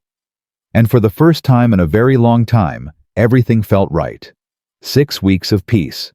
6 weeks of learning to be a family. 6 weeks of laughter and tears and small moments that meant everything. Clara learned to bake bread the way Hannah used to. Beth taught her the recipe standing beside her in the kitchen, guiding her hands through the kneading. You're pressing too hard. Am I? Bread is like people. You can't force it to rise. You have to be patient. Clara smiled. When did you become so wise? I've always been wise. Nobody listens. Sarah started calling Clara Mama on the 3rd week. Just once by accident when she burned her finger on the stove. The word slipped out before she could stop it. Clara froze. Sarah froze. I didn't mean... It's okay. Clara pulled her close. It's more than okay. After that, the word came easier. Then Grace started using it. Then Rosie. Even Lily, who'd never really understood why her first mama went away, began calling Clara Mama, like it was the most natural thing in the world. Hope grew bigger every day. She had Clara's eyes and Jacob's stubbornness. She cried when she was hungry, laughed when her sisters made faces at her, and slept through anything short of a thunderstorm. She's going to be trouble, Ezra observed during one of his visits. She's already trouble. Jacob lifted his daughter from her cradle. But she's our trouble. Wouldn't have it any other way. The ranch flourished. The sheep survived the winter. The spring lambs came healthy and strong. Jacob fixed the fence he'd been putting off for months. Clara planted a garden behind the cabin. Life settled into something like routine, something like happiness, something like forever. Then the letter came. It arrived on a Tuesday afternoon, delivered by a rider from Helena. Official seal. Heavy paper. The kind of letter that changed lives. Clara's hands trembled as she opened it. Jacob watched her face go white. What is it? She couldn't speak. She handed him the letter. He read it twice before the words made sense. Marcus is dead. Clara nodded slowly. How? Shot. By one of his business partners. Her voice was hollow. Apparently he cheated the wrong man. The partner confronted him. Marcus drew his gun. The partner was faster. Jacob set the letter down. Are you okay? I don't know. Clara sank into a chair. I should feel something. Relief. Joy. Something. But I just feel empty. That's normal. Is it? He hurt you for years. He nearly killed you. It's okay to feel conflicted about his death. I'm not conflicted. Clara looked up. I'm glad he's dead. That's what scares me. I'm glad another human being is dead, and I don't feel guilty about it at all. You shouldn't feel guilty. Shouldn't I? Isn't that what good people feel? Jacob knelt beside her. Good people feel what they feel. You spent 4 years being terrorized by that man. You nearly died escaping him. He came here with armed men to drag you back. He took her hands. Being glad he can't hurt you anymore doesn't make you a bad person. It makes you human. Clara's eyes filled with tears. What if I'm becoming like him? What? Cold, hard, unable to feel compassion. Clara. Jacob's voice was firm. You are nothing like him. You never could be. The fact that you're worried about it proves that. How can you be sure? Because I've seen you with the girls. I've seen you hold hope like she's the most precious thing in the world. I've seen you comfort Sarah when she has nightmares. I've seen you cry over a sick lamb. He touched her face. Marcus Whitmore never cared about anyone but himself. You care about everyone but yourself. That's the difference. Clara let out a shaky breath. I love you. I love you too. He kissed her forehead. Now stop worrying about being a bad person and start being relieved that you never have to look over your shoulder again. She laughed weakly. I'll try. That's all I ask. The news spread quickly through the valley. By the end of the week, everyone knew that Marcus Whitmore was dead. Some people came by to offer condolences, unsure whether Clara was mourning or celebrating. Most came to celebrate with her. Good riddance, Martha Johnson declared, setting a pie on the table. The world's better off without men like him. Amen to that, Ezra agreed. Can we stop talking about dead people? Rosie asked. It's making Lily scared. I'm not scared, Lily protested. You're holding my hand really tight. That's because I love you. That's not why, and you know it. Clara smiled at her daughters. Her daughters. The word still felt like a miracle every time she thought it. Girls, why don't you take Hope outside? It's a beautiful day. Can I hold her? Grace asked. If you sit down and let Beth help you. The girls trooped outside, arguing about who would hold the baby first. Clara watched them go, her heart full. You done good, Mrs. McAllister. Martha patted her hand. Done real good. I got lucky. Luck had nothing to do with it. Ezra stood, stretching his old bones. You survived. You fought. You built something beautiful from the ashes of something terrible. That ain't luck. That's strength. Thank you, Ezra. Don't thank me. Just keep being happy. That's thanks enough. After the visitors left, Clara found Jacob in the barn, brushing down his horse. You've been quiet all day. He didn't look up. Just thinking. About how close we came to losing everything. His hand stilled on the horse's flank. If Marcus had been faster, if his men hadn't run, if the neighbors hadn't come. He shook his head. I keep playing it over in my mind, all the ways it could have gone wrong. Clara moved to stand beside him. But it didn't go wrong. This time. What does that mean?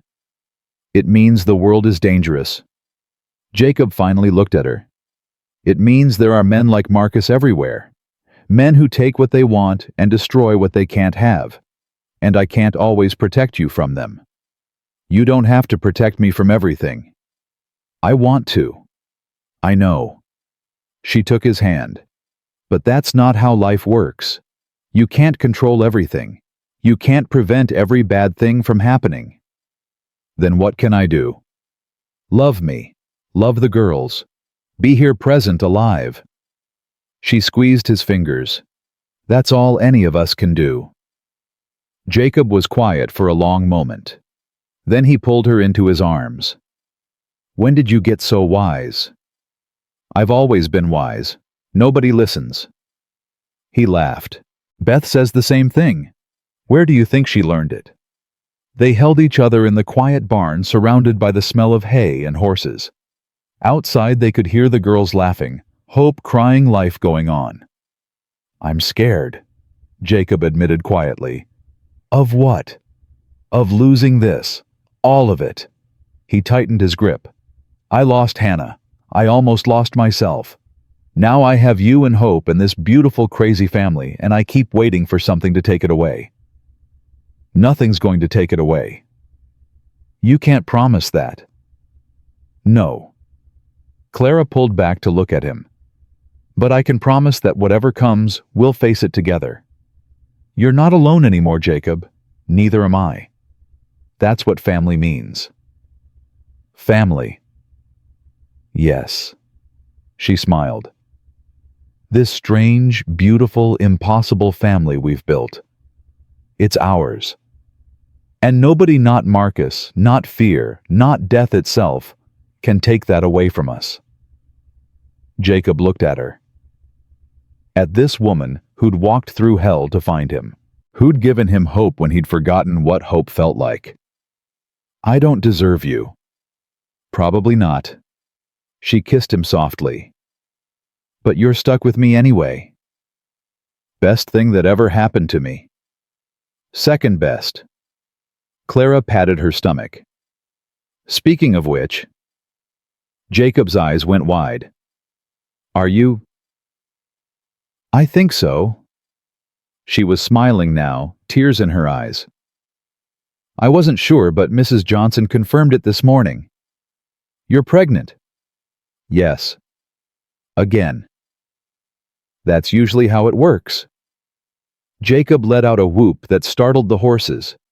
He lifted Clara off her feet and spun her around, laughing like a man who'd just discovered gold. Put me down. She was laughing too. You'll make me sick. I don't care. We're having another baby. Jacob. He set her down but didn't let go. His face was split in the biggest grin she'd ever seen. Another baby. Another baby. The girls are going to lose their minds. Probably. Hope's not even 6 months old. I know. We're going to need a bigger cabin. I know. I love you. I know that too. He kissed her again. Longer this time. Deeper. How do you feel? Terrified. She laughed. Happy. Overwhelmed. All of it at once. Welcome to parenthood. I'm already a mother of 6. 7 now. Jacob placed his hand on her belly. 7 children. Can you imagine? I'm trying not to. Too late, he grinned. You married a rancher. We like big families. I'm starting to notice that. They walked back to the cabin hand in hand. The girls were on the porch taking turns holding Hope. Beth looked up as they approached. What's wrong? You both look weird. Nothing's wrong. Clara glanced at Jacob. We have news. What kind of news? The kind that means you're going to have another sibling. Silence. Then chaos. A baby! Rosie screamed. Another one! Sarah's jaw dropped. That's so many babies? Grace said. I want a brother this time, Lily announced. Beth just smiled, that knowing smile that made her look so much like Hannah. I knew it. I could tell by the way you've been eating. How have I been eating? Everything, constantly, like when Mama was pregnant with Lily. Clara blushed. I thought I was being subtle. You weren't. Beth crossed to hug her. Congratulations. I'm happy for you. For us, Clara corrected. This baby is for all of us. Another sister to take care of. Sarah groaned, but she was smiling. Just what I needed. Could be a brother, Jacob pointed out. Could be. Sarah shrugged. Either way, I'm not changing diapers. Yes, you are. Papa, family helps family. That's not fair. Life isn't fair. Get used to it. Sarah rolled her eyes, but didn't argue. Lily tugged at Clara's dress. Mama. The word still made Clara's heart skip. Yes, sweetheart. Where do babies come from?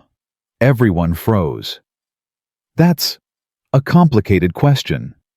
Clara shot Jacob a desperate look. Don't look at me. He raised his hands. You're the mother. Coward? Absolutely. They come from God, Beth said smoothly.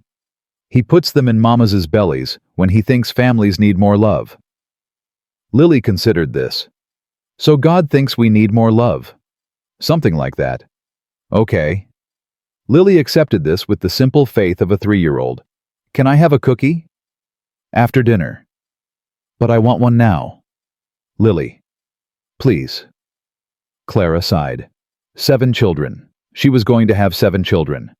What had she gotten herself into?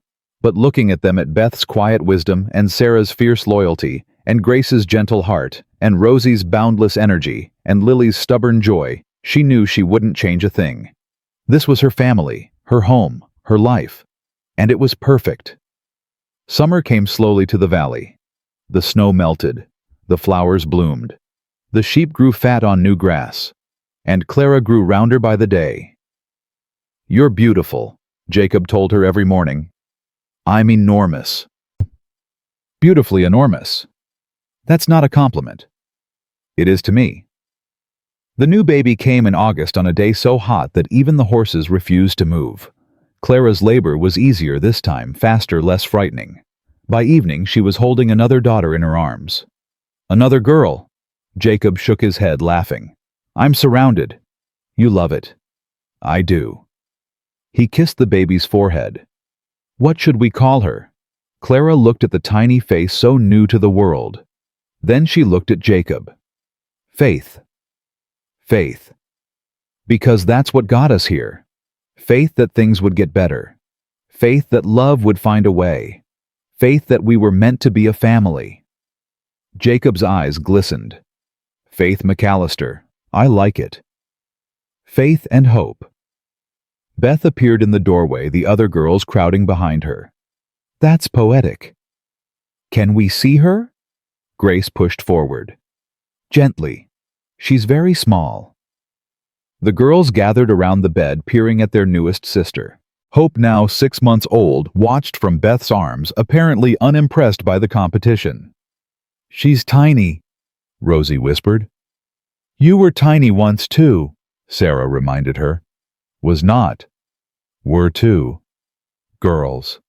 Clara's voice was tired but happy. No fighting. Not today. Sorry, Mama. Lily climbed onto the bed, snuggling against Clara's side. I love her. You haven't even met her properly yet. Don't care. She's my sister. I love her. Clara felt tears prick her eyes. How had she gotten so lucky? A year ago she'd been trapped in a nightmare, convinced she'd never escape. Now she had a husband who adored her, 7 daughters who filled her days with chaos and joy, a home where she was safe and loved and wanted. Mama. Beth sat on the edge of the bed. Are you okay? I'm perfect. Clara wiped her eyes. I'm absolutely perfect. You're crying. Happy tears. She pulled Beth close. I never thought I'd have this. Any of this. A family. A home. People who love me. We've always loved you, Grace said seriously, from the very first day. Even when you looked like a frozen ghost, Rosie added helpfully. Rosie. Beth swatted her.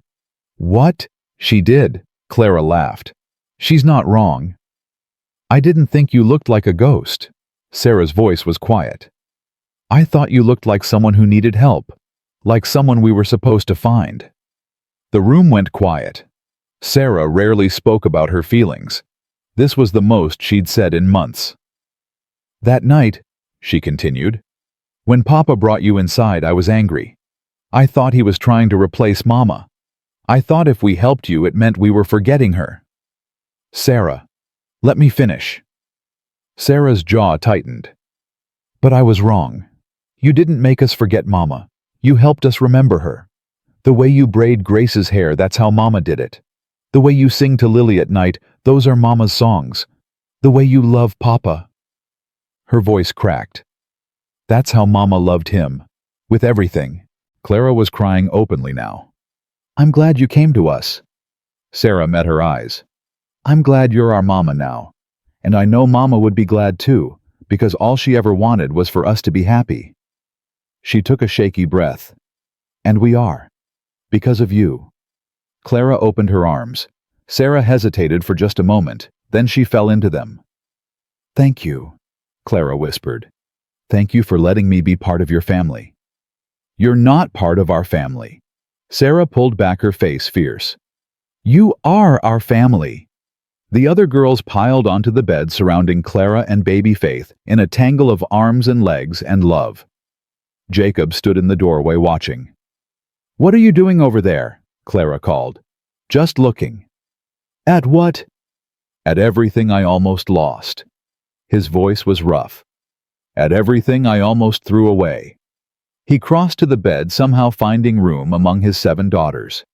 He put his arm around Clara and looked at the tiny baby in her arms. Faith and hope, he said softly. That's what you gave us, Clara. That's what you brought into this family. I didn't bring anything. I just showed up half dead in your barn. You brought everything. He kissed her temple. You brought light into our darkness. You brought love into our grief. You brought yourself. Jacob. Let me finish. He took her hand. A year ago I was dying. Not my body, my soul. I'd given up on everything. On God, on life, on happiness. I was just waiting to follow Hannah. Papa, Beth whispered. But then Beth prayed. She prayed for God to send us an angel. And the next morning there you were. Jacob's voice broke. Frozen. Dying. But there. In our barn. Like a miracle. I'm not an angel. You are to us. He looked around at his daughters. You saved me, Clara. You saved all of us. And I will spend the rest of my life being grateful. Clara couldn't speak. She could only hold him surrounded by their children, their family, their love. Outside the sun was setting. Golden light streamed through the windows, painting everything in warm colors. The sheep bleated in the pasture. A bird sang in the willow tree where Hannah was buried. And in the small cabin on the edge of nowhere, a family sat together, whole and happy, and finally at peace. Because some prayers take years to answer. Some angels arrive in the darkest moments. And some families are made not from blood, but from choice, from the stubborn, beautiful decision to love again when love seems impossible. Jacob McAllister had learned that truth the hard way, and he would spend the rest of his life proving it was worth every moment of pain. Not because he had to, but because he chose to. Every single day. Forever.